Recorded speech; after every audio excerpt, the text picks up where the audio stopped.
네, 그야말로 일파만파지요. 서지현 검사의 용기 있는 고백으로 인해서 성폭력 피해를 고발하는 미투 운동은 한 달째 이어지고 있습니다. 연일 성추문 폭로가 터져나오면서 미투 운동은 확산 일로입니다. 네, 한편 미투 운동이 폭로 내용에만 관심이 집중되는 분위기 속에 우려의 목소리도 나오고 있습니다. 관련 내용 전문가와 함께 살펴보겠습니다. 양지민 변호사 나오셨습니다. 어서 오십시오. 안녕하세요. 네, 자고 일어나면 새로운 내용들이 워낙에 많이 쏟아져서 관련된 내용들 중에요. 특히 이 배우 조민기 씨의 관련된 내용, 특히 SNS 내용이 보신 분들은 보셨겠습니다만 이게 방송으로 옮기기에도 좀 민망한 내용들이 많아서 어쨌든 충격적인 내용인데 이런 그 SNS 대화 내용은 증거가 될 수도 있는 건가요? 그렇습니다. 범죄 혐의를 입증하는 데 있어서 가장 중요한 증거가 될 수 있다고 보고요. 예. 대부분 사실은 미투 운동의 일환으로 이루어졌던 폭로들이 워낙 오래된 시점에서 일어난 일이었었고 예. 그리고 이렇게 당사자의 진술만 있는 경우가 대부분이었습니다. 예. 하지만 이번에 폭로된 11번째 피해자죠. 11번째 피해자로 주목받고 있는 이 여성이 증거로 가지고 있는 이 SNS 대화는 예. 사실상 조민기 씨가 이미 이제 입건을 하겠다고 경찰이 밝힌 바 있지만 예. 입건이 돼서 조사를 받을 때 가장 불리한 증거가 될 수가 있겠고요. 예. 이거는 사실은 SNS를 통해서 그렇게 음란한 사진을 보내고 음란한 말을 한 거기 때문에 예. 충분히 이제 처벌 가능성이 있어서 아마도 조민기 씨는 이번 그 11번째 피해자 관련된 범죄에 관련해서 예. 처벌을 받게 되지 않을까 싶습니다. 네, 이런 가운데 고은 시인의 성폭력 실태를 고발했던 최영미 시인이 또 입을 열었습니다. 그리고 또 작가 지망생의 추가 폭로도 있었는데 이렇게 성폭력 추가 폭로가 계속이 되자 고은 시인에 대한 좀 재평가가 이루어질 거다 이런 얘기도 나오고 있거든요. 그렇습니다. 고은 시인 같은 경우에는 이 문학계의 거장이고 그리고 늘 우리나라에서 노벨상을 수상하면 고은 시인이 가장 유력하다 이런 네. 얘기가 나올 정도로 굉장히 칭송을 받는 문학계의 거장이었는데요. 그렇기 때문에 사실은 서울시 도서관에 이 고은 시인이 집필 활동을 하던 그 서재를 본따서 만든 만인의 방이라는 곳이 있었습니다. 예. 그랬는데 이번에 미투 운동을 통해서 성추문이 불거지면서 서울시는 즉시 철거를 하겠다라는 방침을 밝혔고요. 실제로 지금 만인의 방에 가보면 이렇게 가림막으로 가려져 있고 철거가 이미 시작됐다고 합니다. 그리고 고은 시인의 그 작품들은 또 교과서에도 많이 실려 있잖아요. 네. 중학교 그리고 고등학교 교과서 한 11개 작품이 실려 있다 그래요. 이 부분에 대해서도 이렇게 재고가 될 걸로 보입니다. 네. 왜냐하면 성추문에 휘말린 작가가 아무리 시가 뛰어난들 그 시를 사실은 어린 학생들에게 공부하고 교육하게 하는 건 좀 적절하지 않아 보이기 때문에 네. 김상곤 부총리도 입장을 밝히기로는 예. 저작권을 갖고 있는 출판사와 추협의를 통해서 아마도 교과서에서 삭제해 나가는 방침을 정하고 있는 것 같습니다. 네, 인물에 대한 재평가가 계속될수록 그 당사자가 어떤 업계에 속해 있느냐에 따라서 이런 작품들 내지는 글 이런 것들이 수정되고 또 인물은 사퇴하고 사죄하고 이런 게 계속 지금 되고 있는데 종교계 쪽으로 좀 가보겠습니다. 김희중 대주교죠. 한국 천주교 주교회의 의장이신데 수원교구의 한모 신부가 성폭력이 있었다는 사실에 대해서 공개 사과했습니다. 이건 어떻게 보셨어요?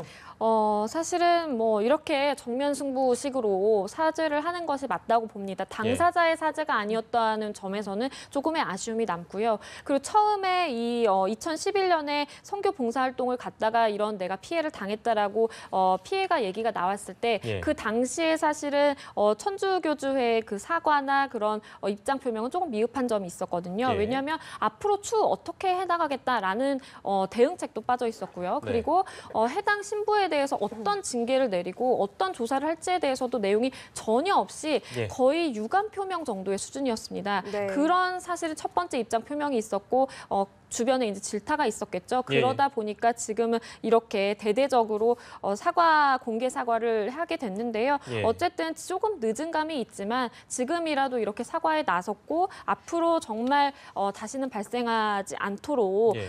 단죄하겠다라는 부분에 있어서는 좋게 평가. 평가하고 있습니다. 네. 네, 문화예술계에 이어서 종교계까지 미투 폭로가 지금 계속되고 있는데 아무래도 좀 공론화가 쉬운 편이다 보니까 지금 유명인에 대한 이제 미투 폭로는 계속되고 있는데 일반 직장은 어떻습니까? 일반 직장에서도 미투 운동 얘기가 많이 나오고 있는데요. 네. 그런데 이렇게 유명인들이 관련된 미투 운동과는 조금은 다른 양상인 것 같습니다. 네. 아무래도 물론 조심은 하게 되겠죠. 뭐 네. 여성이든 남성이든 사실은 미투 운동에 휘말릴 가능성이 있으니까 조심은 하고 그리고 혹시나 내가 지금까지 살아오면서 이런 폭로에 좀 대상이 될 만한 일은 하지 않았는지 네. 좀 되짚어보는 시간들을 많이 갖고 있는 것 같아요. 근데 하지만 뭐 회사 자체적으로 어떤 방침이 공식적으로 세워진다든지 아니면 미투 폭로를 그 독려하는 어떤 뭐 시스템적인 차원이라든지 그런 부분에 있어서는 조금 미흡하지 않은가 싶습니다. 네.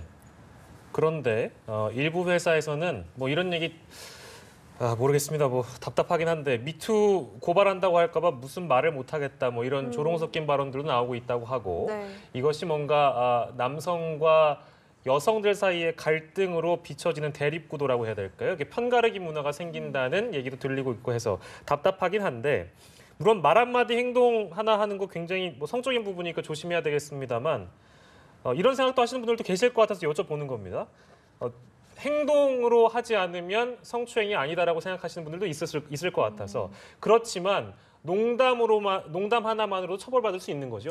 처벌받을 수 있습니다. 예, 예. 이게 조금 나눠서 봐야 되는데요. 네. 우리가 흔히 뭐 성희롱 이렇게 얘기를 하잖아요. 네. 성희롱이라는 게 이제 당사자가 느끼는 게 가장 주요하게 될 텐데요. 네. 법적으로 내가 얼굴을 맞대고 이렇게 성희롱을 했을 때 처벌을 받지는 않지만 네. 하지만 민사적으로 손해배상은 얼마든지 가능하고요. 네. 그런데 이제 조민기 씨 사례와 같이 SNS를 통해서 우리가 쉽게 말해서 뭐 성희롱을 했다. 예. 이렇게 정보통신망을 이용해서 했다라고 한다면 정보통신망법 위반으로 처벌을 받을 수가 있고요. 예. 1년 이하의 징역형입니다. 그리고 또 이제 성폭력 처벌에 관한 특례법에 대해서도 이런 부분이 규정이 돼 있는데요. 네. 뭐 우편이라든지 전화 아니면 통신 매체를 통해서 내가 계속 음란한 내용을 상대방에게 보내게 되면 예. 그 부분도 역시 성폭력 특례법 위반으로 처벌을 받게 되고요. 네. 이거는 정보통신망법보다는 그 처벌 수위가 조금 더 높은 2년 이하의 징역으로 규정이 돼 있고 예. 충분히 아까 말씀하신 것처럼 직장인들이나 일반 분들께서 생각하시기에는 난 터치만 안 하면 처벌받지 않겠지라는 생각은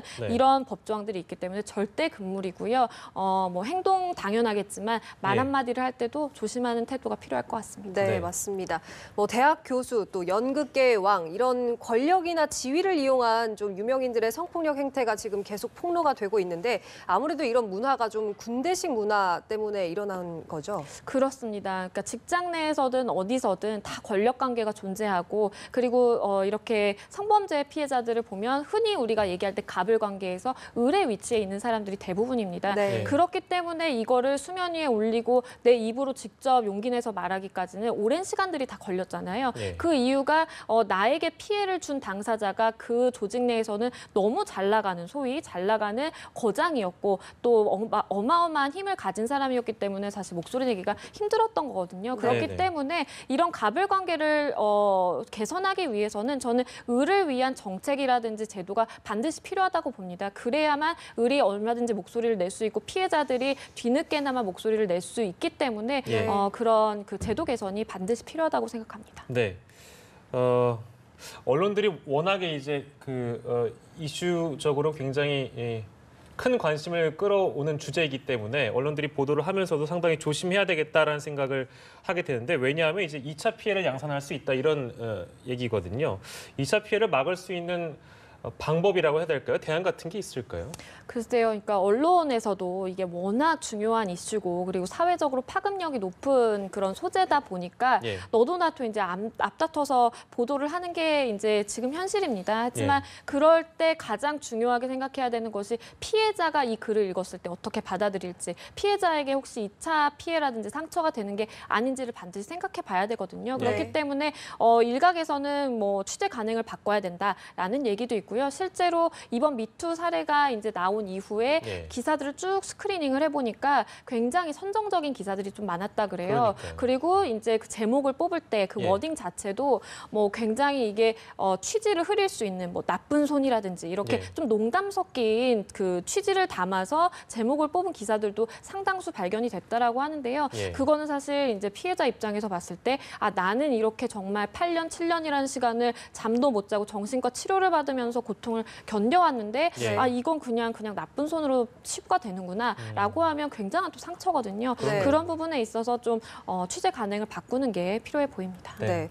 물론 구체적 진술이 있는 폭로들도 많지만 사실 입증이 어렵기 때문에 좀 폭로를 하지 못하겠다 이런 분들도 많거든요. 만약에 내가 이제 폭로한 사실과 가해자의 진술이 엇갈릴 경우 어떤 식으로 이제 판단이 되는 건가요? 그런 경우에는 사실은 또 다른 추가 피해 사례가 있는지를 경찰이 가장 중요하게 봅니다. 왜냐하면 양 당사자가 정말 대치하는 경우에 정반대의 평행선의 주장을 달리는 경우일 때는 또 다른 피해자가 그와 비슷한 수법에 나도 피해를 당했다라고 하면 굉장히 그 피해자의 주장의 신빙성이 높아지거든요. 네. 그렇기 때문에 가장 좋은 것은 피해자들 분께서 아셔야 되는 가장 좋은 방법은 물론 뭐 서면이라든지 뭐 영상이라든지 그런 캡처한 사진이라든지 그런 가장 정확한 증거가 있으면 뭐 가장 좋겠고요. 예. 그 다음으로는 그게 안 된다고 한다면 내가 피해 사실을 좀 구체적으로 기술을 해보는 것도 도움이 될 수가 있습니다. 예를 들면 육하 원칙에 맞춰서요. 그렇습니다. 왜냐하면 경찰에 가서 진술을 할 때 워낙 고통스러운 내용이다 보니까 예. 이렇게 감정적으로만 진술을 하고 제대로 이제 수사기관에서 필요한 정보를 내가 주지 못할 때가 있어요. 예. 그렇게 되면 또 신빙성이 확 떨어져 버릴 수가 있기 때문에 네. 내가 정확하게 일목요연하게 정리를 하는 것도 사실은 필요하고요. 예. 이게 이렇게 수사기관에서 판단을 할 때도 피해자가 사실은 내 모든 걸 걸고 이런 피해 사실을 밝히고 있는데 그냥 무시하고 넘어가는 수사기관은 없습니다. 그렇기 때문에 잘만 진술을 하고 한다면 내가 구체적인 증거가 없더라도 얼마든지 이것은 상대방을 처벌받게 할 수 있다는 점을 아시고요. 좀 고통스럽지만 이렇게 잘 정리를 해보는 것도 필요합니다. 예. 자, 문재인 대통령도 이 미투 운동과 관련해서 강력한 수사 의지를 밝혔는데 그 내용을 저희가 들어보고 돌아오겠습니다.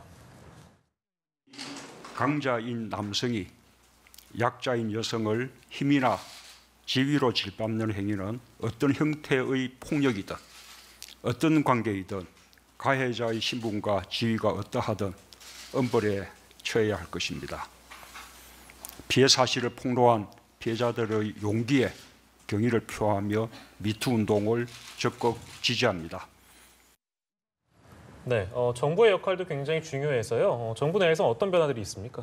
우선은 문재인 대통령도 이렇게 명시적으로 입장을 표명했기 때문에 여러 가지 대책들이 마련되고 있는데요. 예. 우선은 공공 부분에 있어서 성희롱이나 성폭력을 근절하기 위한 대책을 내놨습니다. 뭐냐면 특별 점검부터 먼저 실시를 할 텐데요. 일단은 어떤 피해가 있었는지 알아야 그거에 대해서 처벌을 할지 아니면 어떤 대응책을 마련할지 논의가 가능하잖아요. 예. 그렇기 때문에 과연 이런 공공기관에서 얼마나 성추행이라든지 성희롱, 뭐 성범죄가 있는지에 대해서 특별 점검을 실시한다고 또 정부가 밝혔고요. 네. 그 외에는 일단은 국가기관 성폭력 신고 의무화하자라는 법안도 사실은 지금 마련 중이라고 합니다. 네. 이게 공공기관에 적어도 국가기관 관련된 곳에서는 성범죄를 근절하자라는 취지가 담겨 있는 거고요. 네. 그렇게 되면 나중에 이제 민간 부분에 있어서도 일반 직장에서도 성폭력을 근절할 수 있지 않을까라는 기대감에서 이런 법안들이 나오고 있는 것 같고요. 그리고 또 학교 내에서도 이런 성범죄가 굉장히 많거든요. 왜냐하면 다들 아시다시피 뭐 교수님과 뭐 조교라든지 뭐 학생과 선생님 권력 관계에 있기 때문에 또 쉽게 이제 폭로하기 힘든 부분이 있습니다. 그런 네. 부분을 좀 감안을 해서 교육부는 또 따로 성폭력 근절 그 태스크포스 팀을 꾸려서 교육 분야에 대해서 성폭력을 근절하겠다라고 방안을 밝혔습니다. 네, 말씀하신 것처럼 피해 사실을 폭로하는 것으로 그쳐서는 안 되도록 빨리 대책이 만들어져야겠습니다. 지금까지 양지민 변호사와 함께했습니다. 고맙습니다. 고맙습니다. 맞습니다.